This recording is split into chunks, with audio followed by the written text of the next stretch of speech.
What Lonzo thinks is a wide range of free flowing discussion where I offer my unsolicited views on everything from music, movies, politics, sports, religion, pop culture, you name it. If it's happening, I'm talking about it.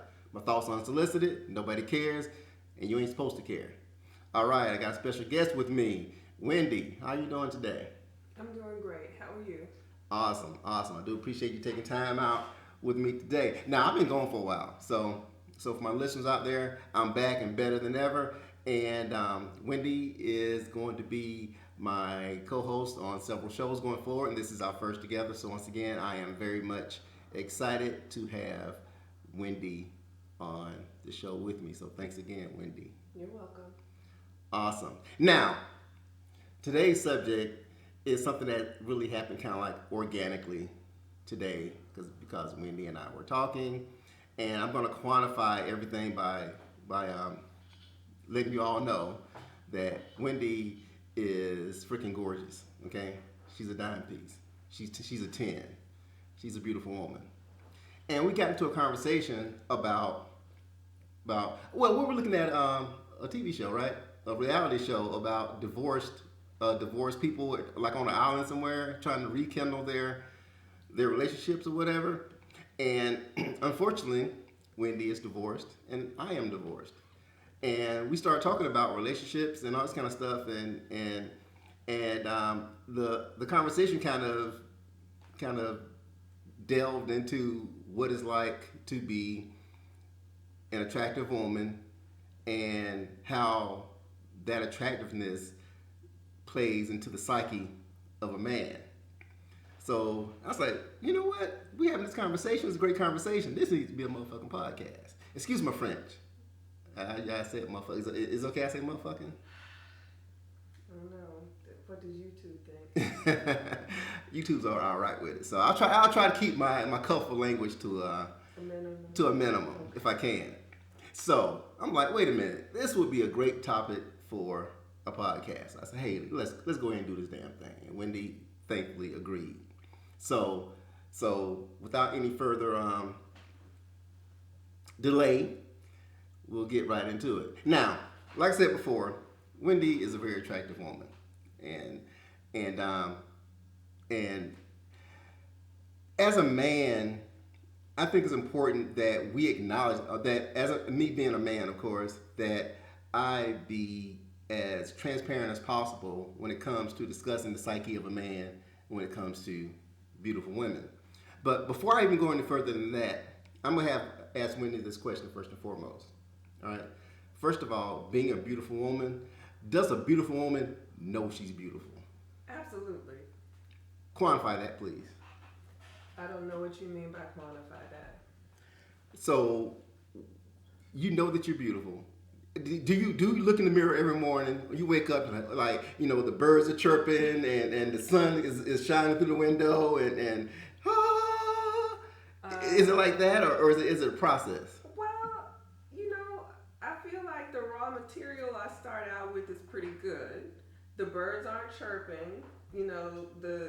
The skies don't open up and the sunbeams don't rain down upon me and I don't hear angels singing or anything like that.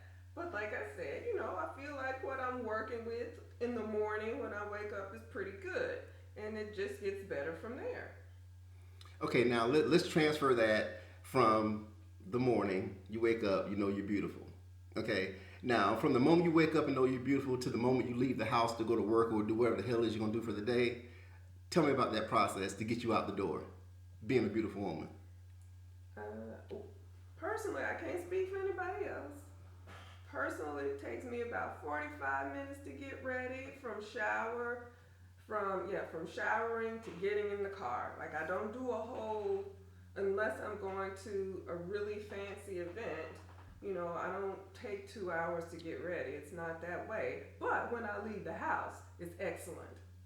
It's excellent. So when you walk out the door, you know what you're working with. Yes. And so you know what the public is working with. Yes. All right. Now, since now you're out the house, and whatever you're working with is working. All right. So, are you conscious of what's surrounding you, or when you walk into the bank, you know that XYZ is gonna be looking at you, or when you step into the job in the morning, you know XYZ is gonna be looking at you. No, I mean not really. Most of the time I'm thinking about what I need to do. I'm not thinking about, ooh, I can, ooh, I wonder if when I walk in the bank, if I'm heads are gonna turn. I'm thinking about, okay, I gotta go to the bank. I gotta do this. When I get back to work, I need to make sure. Like I'm thinking about what I have to do because I still have to do stuff. I don't just walk through life with people being like, oh, let me do this for you. Here you go.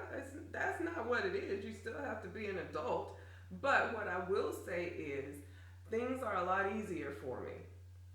Like life is easier for me. Okay, so you just peeled back a layer there. So that's a provocative statement. You got to act on that one now. So when life is easier for you, how? It just is. Like I've been, people hold doors for me. Sometimes, go out of their way to hold the door for me. Like I get comped. Like if I'm sitting at a bar by myself, I would say I have a good 7 out of 10 success rate that I'm not going to have to pay my bar tab. Wow. So 70% of the time you go to a bar, you ain't paying for shit. And you didn't ask anybody for nothing. All you did was walk in the bar and be beautiful. That's all you have to do to get 70% of your swag taken care of at any given time. Yeah. All right. If there are people in the bar, yeah. If the bar isn't crowded, I'm probably paying for myself. But if I'm sitting at the bar by myself, and it's people are around, like most of the time, I don't have to pay my bar tab. Okay, explain that process to me. Okay, so you're sitting at the bar. Obviously, this is not something you're looking for. You're not angling for that when you walk in the bar, right? I'm completely prepared to pay for myself. Okay, so what does that do to? Just give me the thought process. You're at the bar. Okay, you've had your dinner, your drinks, or whatever, right? And you ready to settle up this and the third. Does the bartender be like, nah?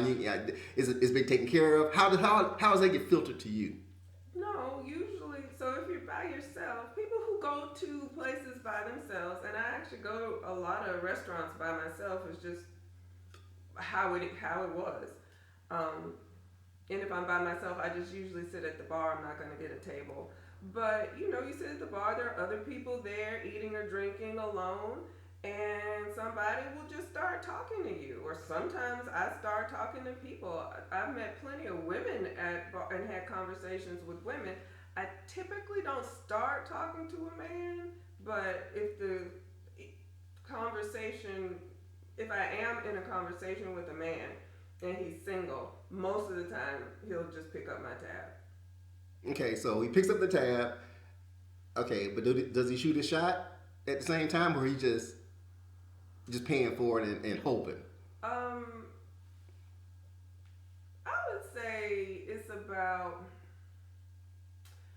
60% shoot his shot, 40% just being a nice guy. Okay. All right. So nice guy approaches you at the bar or whatever, right? Strike up a conversation. Your meal gets comped. Okay. All right. So at any point, are you like, hey, there's somebody I might want to kick it with or get to know, so on and so forth? Or you're like, dude, I'm just here to have a dinner or whatever. Nice conversation. Thanks for the meal. Deuces. Or is that something that you think, damn, dude paid for my dinner or whatever. At least I got to give him some attention or something. I got to give him a phone number or something. No, of course not. No? If I actually liked him, like if we were having a good conversation and I was actually interested, then I would give him my phone number. But I certainly don't feel obligated to continue that interaction after we leave. Okay. I was just going to ask you a question. I think it's a question that's no longer relevant now because back in the day, you know what I'm saying? Back in the day, you meet a dude or whatever, right? He shoot his shot, you give him a number, you give him the number to Burger King. But you can't do that now. You can't give somebody a fake number because as soon as you give it to him, he's going to hit you on the cell, lock you in. So you can't give him a fake number. So when you do meet somebody or whatever, right? So do you feel compelled, like, damn, I can't give this motherfucker, I should not say a motherfucker. I can't give dude a fake number, so I got to give him the real digits. You know what I'm saying? Does that play into it at all? Where I'm not even going to go there, or no, I'm not giving anybody my number unless I I want to give them my number, unless I actually want to talk to them. So it's not a situation where, okay, I'm gonna give you my number, this, that, and the third. All right, go ahead and lock me in, dial me. Okay, you see that's my real number, this, that, and the third. All right, so you dip. So 20 minutes later, you blocking them.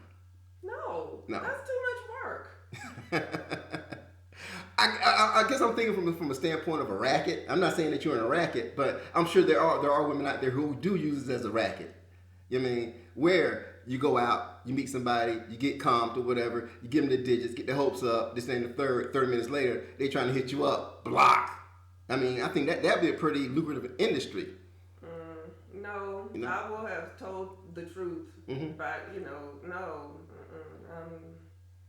Thanks for the meal. I'm not. We can be friends. Be friends, yeah.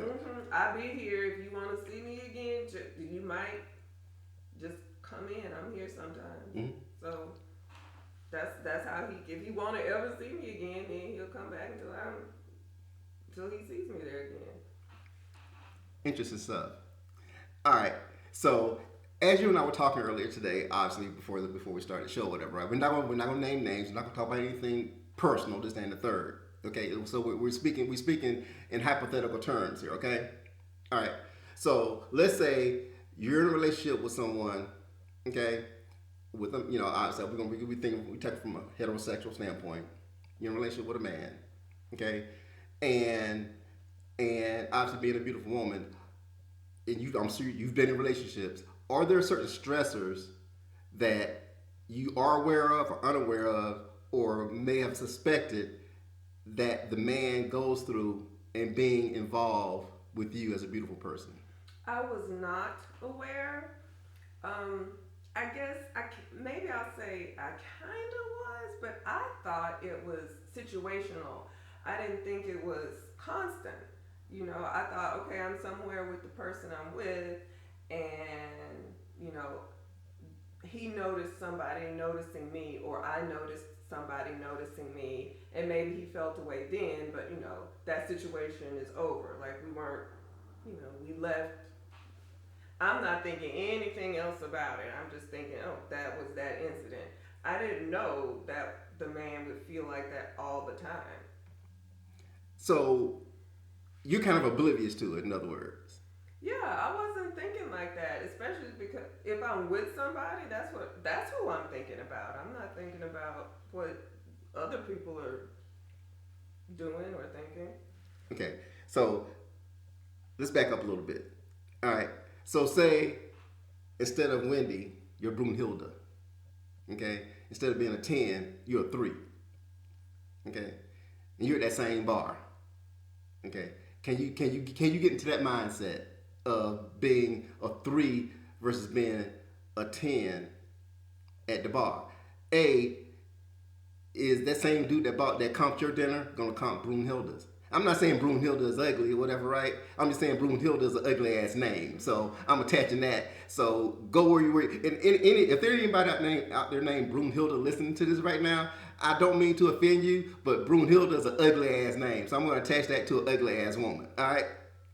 So same scenario. Brunhilde is not gonna get the same type of treatment at that same bar that you're at getting shit comped. Am I correct? I guess. Do y'all know that? I don't know. When you walk into the bar and you survey the room or whatever, right, you're like, yeah, I got this. You know what I'm saying? Does that play into it at all? No, because when I'm telling you, if I've gone into the bar, I've gone in 1,000% thinking I'm paying my own way. I'm not going into that place just hoping. Because well, I'm not talking along the lines. I'm gonna step in here and I know I'm gonna get some shit comped. You know what I mean? But I guess I'm just talking just from an inherent, animalistic standpoint. When you enter the room, do you know? If you survey the room, you look around. I'm stacking up number 1 in this room right now. Does that ever even come into the psyche?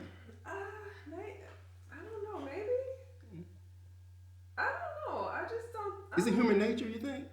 Just even for a fleeting moment, for that to kind of zip through your mental data bank. I think I'm sure I've had that thought. I'm sure I have, But I think I would only think that if I went into somewhere hoping to meet somebody.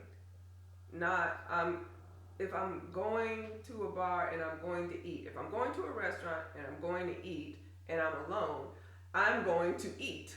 I'm not going to try to meet somebody. Now, if I went somewhere, if we were at a club or a lounge or something like that, where part of why you're there is to socialize, yes, then I am like trying to read the room and see, okay, So does that play into the way that you interact with people? Okay, say you step into the room. All right, you're a 10, and you're in a room with 8 other 10s. Okay, so does that factor in at all, or you're like, I got this, no matter what? You know what I'm saying? oh no, that factors in. Okay, Absolutely. roll with that for a second. Okay, I don't know what you mean by role. Expand on that. So what do I do if that's the situation? Yeah. Is that what you're asking? Yeah. If I'm there because I'm hoping to meet somebody, then I am. First, I'm thinking about, well, who looks interesting in here? Interesting enough for me to want to talk to. And I'll, let me just sit here and kind of see how things develop. You got to check out what's happening. Like, okay, is that person with somebody already? And are they meeting somebody? You just got to let it give time, right? Okay, let's see. Does it seem like he's interested in somebody? Okay, if that's not the case, and I feel like, okay, yeah, I think that, then I would probably, if he hadn't said anything to me after a while, I would probably say something to him or find a way to get in his space to give him an opportunity to say something to me. I typically don't like talking to men, like being the one to initiate something with a man. So I try to make a way for him to feel comfortable enough to talk to me. But when that interaction happens, then you run with it. Mm-hmm. Okay. All right. Now, okay. Obviously, especially this being America. Okay, we are obsessed with fame and fortune and all that kind of shit. So we because it's we're inundated with it in the media and everything, with beauty and fame and fortune, all this kind of stuff. So we're bombarded with images that we see every day of famous celebrities, this and the third. So we're gonna talk along those lines for a second. Okay. All right. So piggybacking on what you just said, from a man's standpoint, all right, and let me just pick somebody out. I'm just using this because this is a famous person. So say you step up in the room, you're Idris, okay, and on the hierarchy of hotness, you stack up number 1. Idris ain't got to talk to nobody, okay, ever. He step in the room, he already know he's the alpha in the fucking room when it comes to animal magnetism, this, that, and the third. Okay, so Idris is in the party, all right, and he's just sucked all the oxygen out of the room. All right, and then Denzel enters. Okay, now, okay, Idris is on the top right now. Once again, I'm not saying Idris is the hottest black man out there right now. I'm using that as an example because everybody, ooh, oh shit, Idris, oh God, ring a bell, this, that, and the third. Ooh, he in here. Okay, let me take my panties off. All right, I remember back in the day, training day, Denzel walk up in the room, it's a wrap. Okay, so Idris is in the room, Denzel in the room, and now it's 50-50. Okay, now let's, just from your mindset, think from a celebrity, mindset or whatever, right? Okay, all right, so you're in the room, you're Beyonce, okay, and let me think about somebody else, because everybody looking, but Beyonce, she it. Then Rihanna walks in the room, so kind of stepping into that mindset. Does that change at all? And now you got to share 50% of the oxygen that you just had 100% of. Yeah, I don't know if I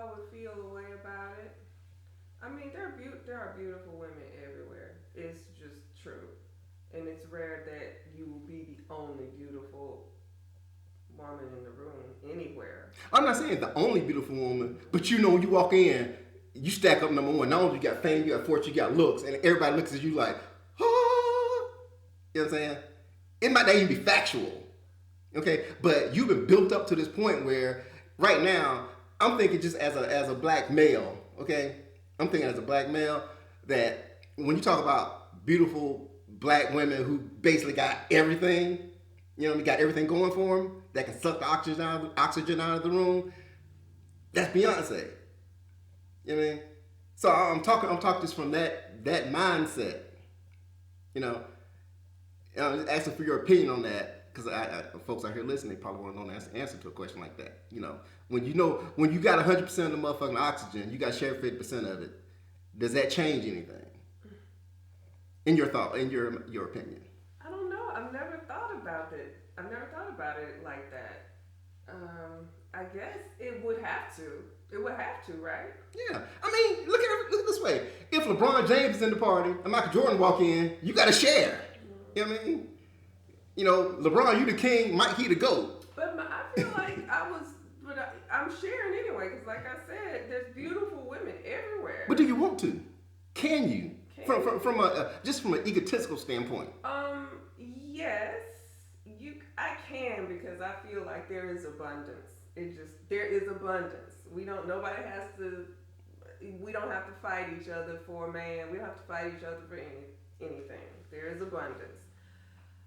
Would I feel a way about having to maybe work harder? Because that's what it sounds like you're asking, right? Yeah.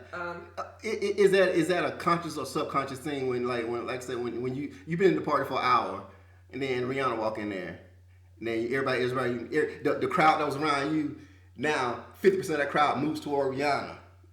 If that happened, I would feel away. Mm-hmm. Yeah. But if I was there an hour before, I should have got all my, stuff organized. I should have I had my pick for an hour. I should have, handled all my business before she came in. Yeah. So if you know she's coming, do you handle your shit first and get the hell up out of there before she get there? I don't know.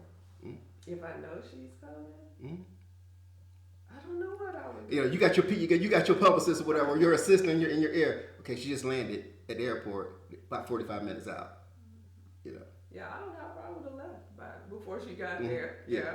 She on I-75 right now. Mm-hmm. Yeah, they just got off on exit 56B.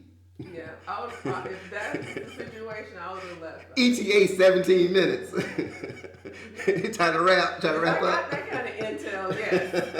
Then I would leave. I'm sure it works like that. Mm-hmm. I don't have any factual data, but I'm pretty sure it kind of works like that. You don't want to share that oxygen with nobody. Mm-hmm. You want to high five her on the way out the door. Yes. Yeah. Okay. All right.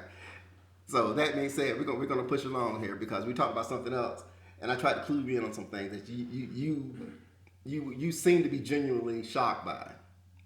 So guys out there listening and gals, but guys out there listening, I told Wendy earlier today, and this was one thing that prompted us to do this show, is that as a male, there is an intrinsic pressure that comes with dating or being married to a beautiful woman, even being involved with a beautiful woman. And I also told her that because she was like, guys don't step to me. That's like, guys don't step to you because men are intimidated by beautiful women. It's an ego thing, for one, because we don't want to be that dude to shoot his shot and get shot down. Okay? And we're also thinking that a woman that fine, that hot, she already got 100 motherfuckers. You know what I'm saying? I ain't got a shot. So that's why we don't fuck with you. We much rather fuck with a 6 versus fuck with a 10. Because we know we fucking with a 6. The odds of us having success are greater. Why? Because you're a fucking 6. Excuse my French once again. Okay? But if you're dealing with a 10, the odds of you being successful have greatly diminished. Now also, Now, if you're in a relationship with a beautiful woman, the other stressor, which is overwhelming at times, is thinking that your woman is A, cheating on you, or B, thinking about cheating on you, or C, is getting ready to cheat on you. That's how the world works. And there are a lot of different types of men out there, and I can speak on this because I'm a man. There's the insecure man, there's a secure man, but the scariest one is the oblivious man. Why is that the scariest one? The scariest one, the oblivious man, is that he's not aware of the shit that's going on around him. But when it happens and he becomes aware, you don't know which way this motherfucker gonna go. You know what I'm saying? You don't know if you're gonna hide in the bushes, or he'll kill you, him, and the dog, or he'll be like, oh, okay, you know, I'm moving on, whatever, you know. You know, if you're in a relationship with a man who's insecure, you know he's insecure, you're gonna react a little bit differently, aren't you? Okay, so speak on that for a second. Just from your perspective, if you've maybe experienced this before in your life or whatever, where you're in a relationship with an insecure man, how does that play out in your mindset? It doesn't play out. I don't think I'm good to speak on this because I don't think I've ever really been in a relationship with an insecure man. Okay, well, give me your opinion if you were, knowing how insecure men probably react. I'm sure you've met an insecure man before, maybe dated one at some point, and you're like, nah, this motherfucker gotta go. Have you? Or I don't know. Probably. I don't know. That's just too much work. I can't spend time trying to reassure you like that. You need to do some more personal development if that's the case. I'm not the one for you. I don't know. I'm just not willing to spend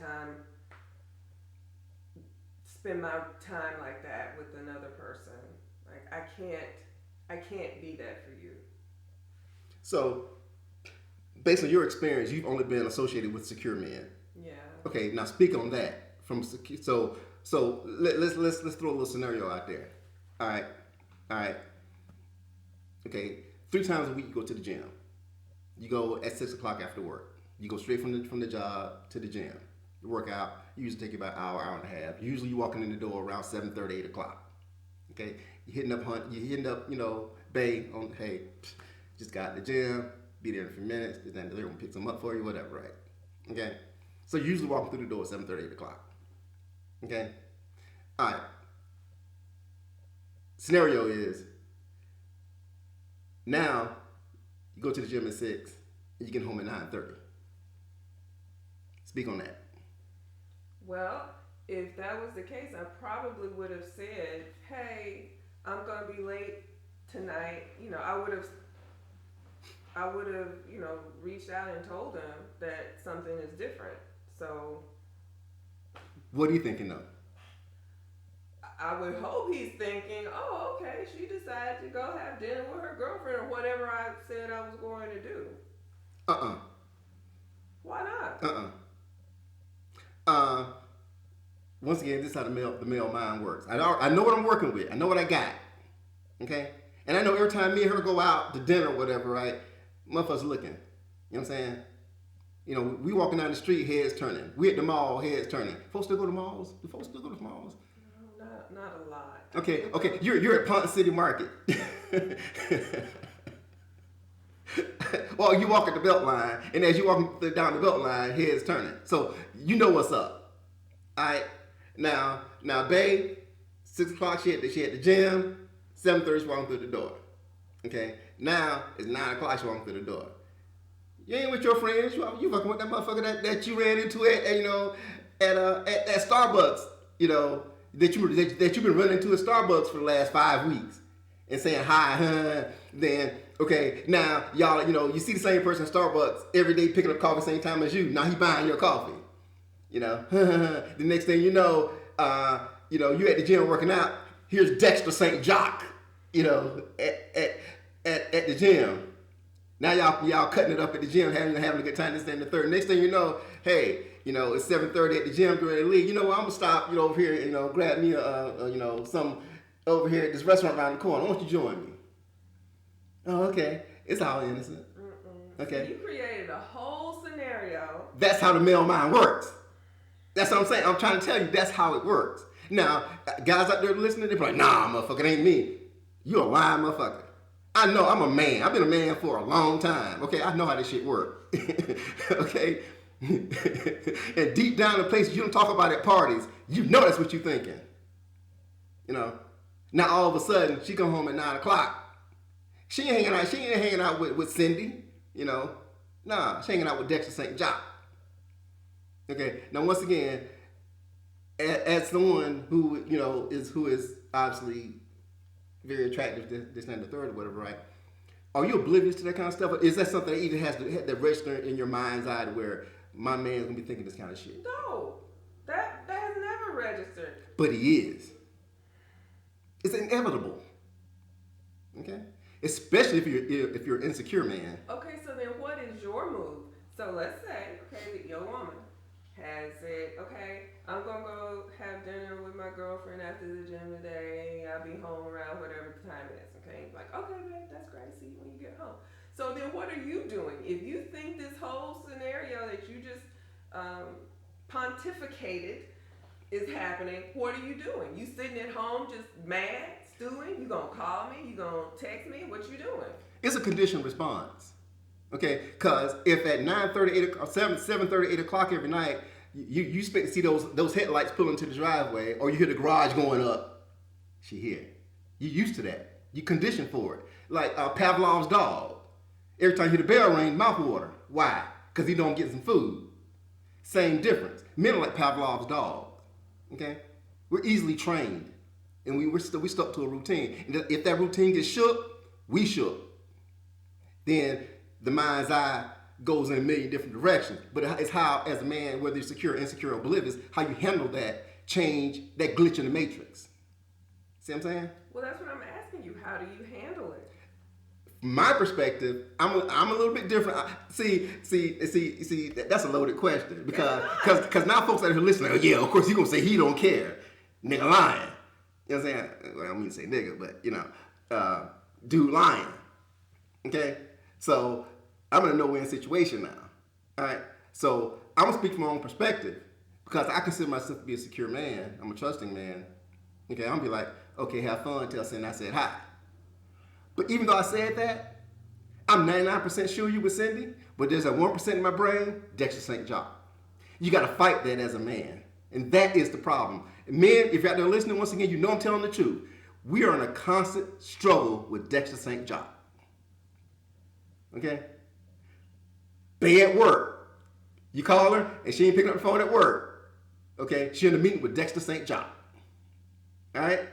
At work? She can't just be at work? She can't just be at work. You texting her, okay? And you see the little 3 dots. You know what I'm saying? You know, she taking her time, whatever, right? Because she with Dexter St. John. She going to the gym, you know, and now that pattern is off a little bit. She ain't hanging out with Cindy. She hanging out with Dexter St. John. But we got to fight that, though. I'm fighting that. You know what I mean? Even as a quote-unquote secure man. Now, if you project that to the insecure man, oh damn!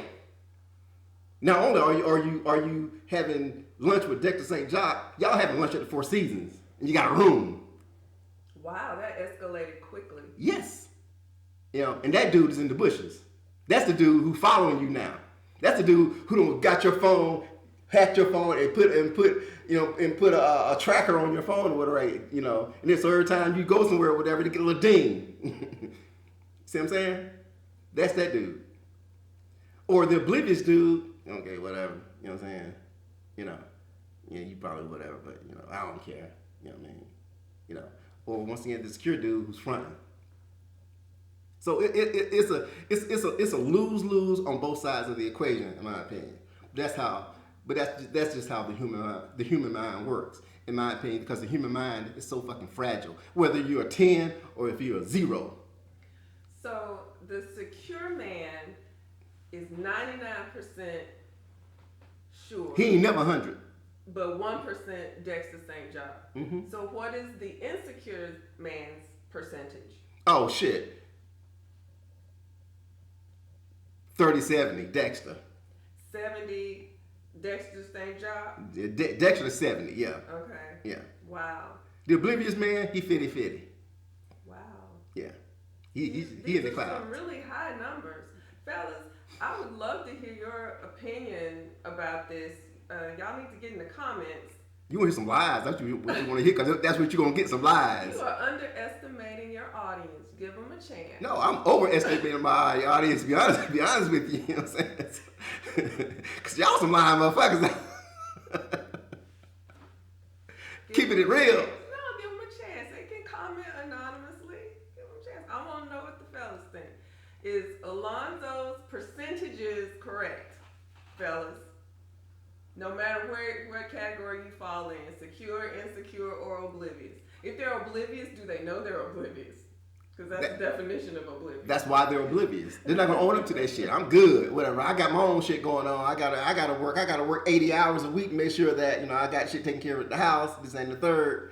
You know what I mean? I got a business trip coming up, and this ain't the third. I gotta meet with the partners. All this other shit going on. Like I gotta make sure that little Joey is at baseball practice. All this other shit that's going on. So I ain't got time for that nonsense. But when it hit, that's when breaking news. There's been a mass shooting in at Pond City Market. Some dude on Snap, and it's like, I never saw that coming from him. He's just the kindest, most calm guy. He's a great family man. Picks up little Joey at practice every day. He work hard. He work 8 hours a week. I never thought he would do that. He was totally oblivious. Oh my God. Okay, well, I feel like we need to give. Do we have some resources? We should give some resources for people. Like, we don't want the oblivious person to be, going through that. Well, I need some sponsors. So I ain't got no sponsors just yet. So if you're out there listening and you got some sponsors in your network, hit me up in the comments below so we can make this thing happen. So who would be a good sponsor? Somebody, some sort of, mental health professional, or, like Seek Help, So if there's a representative for Seek Help out there, you're looking, for somebody, to sponsor, hey, I'm that dude. For one, because I'm one of them secure dudes who I'm a secure dude who's oblivious. I'm on both ends of the fucking spectrum. You got a combination. Yeah, I'm a combo guard. You know what I'm saying? I'm not just a point guard. I'm also a shooting guard, and I can play the three a little bit as well. Wow. So yeah, I'm versatile. Yeah, I'm a Swiss Army knife when it comes to this shit. Oh my goodness. Yeah, no doubt. So that being said, once again, as a beautiful woman, we're gonna recap here. Okay. As a beautiful woman, you live in a world where you step off in the joint or whatever, right? You're gonna get yours most of the time. Most of the time. Okay? You ain't asking for it, it just happens, so you roll with it. Yeah. Okay? Do you ever feel like, you know what? No, I ain't with this. I ain't with this life. You know what I'm saying? Nah, I got this. I'm paying for my own shit. Who No. would feel like that? I don't know. We have to use all of our gifts and talents. We do. Life is not easy, and if you are able somehow to make your life a little easier, I don't see why you wouldn't. So as long as I'm able to, I will gladly and gratefully accept a little help. I feel you on that. Hey, in this economy, you know what I'm saying? Anything you can get comped, get it comped. So I'm with that. All right. So my listeners out there, what do you think? Am I off base or am I spot on? If you're honest with yourself, dudes, I want you guys to chime in. Let me know what you are. Like Wendy said, if you're insecure, secure, oblivious, or some sort of mixture. I think everybody is somewhere on that motherfucking spectrum. So I keep saying motherfucking. But that's like that's a catch-all phrase though, right? It's not. I'm sure we can come up with some other adjectives. We'll work on that. Yeah, we'll work on that. Subscribe. I'm still trying to get to 1,000 subscribers. I'm almost there. So keep working with me, y'all. Hit me up, whatlonzothinks@gmail.com behind the comments. Once again, chime in below and let me know. Wendy, it has been a pleasure, an honor, and a treat to have this conversation with you. So thank you, and hopefully we can do it again real soon as well. Thank you. Word. Folks still say word? You can say word. Word. All right. So once again, chime in, comment below, and let me know what you think. Because damn it, you just heard what Lonzo thinks. Bye.